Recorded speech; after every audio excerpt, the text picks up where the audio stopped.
The Lady Sooners take care of the Mustangs by a score of 97-74 on the backs of Maddie Williams. What a great game by Oklahoma, moving to 2-0 on this one. Hello, everyone. Welcome to SlasherU. I'm your host, Christian Rao, and my co-host here, Steve Feck. We're going to break down this game because it was a fantastic one here between the battle of Oklahoma and SMU. Steve, what a good matchup this game was. It was, and then I really want to focus on Oklahoma. There were some other games that I was really thinking about reviewing because maybe they were closer games. But the Lady Sooners, they get lost in the conversation about Big 12 contenders. Sure. Especially when you have Iowa State and Baylor, being so deep and balanced in your same conference. But they returned the heart and soul of their team. Their seniors, Taylor Robertson, and you mentioned Maddie Williams. Yeah. And then they added from Iowa State, Aubrey Jones through the transfer portal. And while Williams is a terrific front court presence,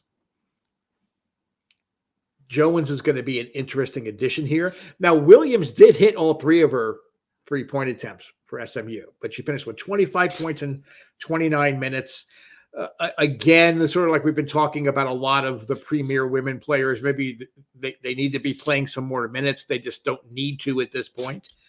But I want to go back to Jones because she really impressed me. She only played 17 minutes, but she was the sharpshooter behind the arc. She hit 3 of 4, then added 3 free throws when she was fouled on the one three-pointer she missed. She was fouled, so she went to the line for 3 free throws. She's going to be a nice addition there to that Oklahoma rotation. And I think that they have the inside-outside balance and that senior leadership to make serious inroads in the Big 12. Yeah. And I can see Oklahoma going deep in the tournament. I really can. The more that I've watched video and the more that I've dove a little deeper here with this Oklahoma team, I think that this is a team that people need to not overlook. Iowa State is the class of the conference. I think you and I both agree that. I think Baylor is always going to put up a good team. I just don't see a way to dismiss Oklahoma and to see them take care of an opponent like SMU, who, again, not necessarily a ranked opponent, but a very good team, to put them away early and keep them down. That bodes well for Oklahoma as we head into conference play after the first of the year. Yeah, this Oklahoma team can shoot. I mean, they were 52% from the field and 61% from three-point, and it wasn't just like a few shots. They were 14 for 23 from behind the arc. This team can shoot.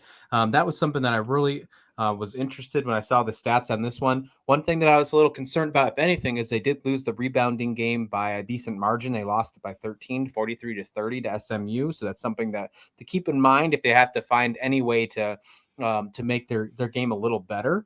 But yeah, I mean, this Oklahoma team, I think, has a really good shot at running in the Big 12 with a few of these top runners, like we think Iowa State. They head in on Tuesday night to take on BYU, who's still looking for their first win, and then we see them take on Utah, which I think will be a tough matchup.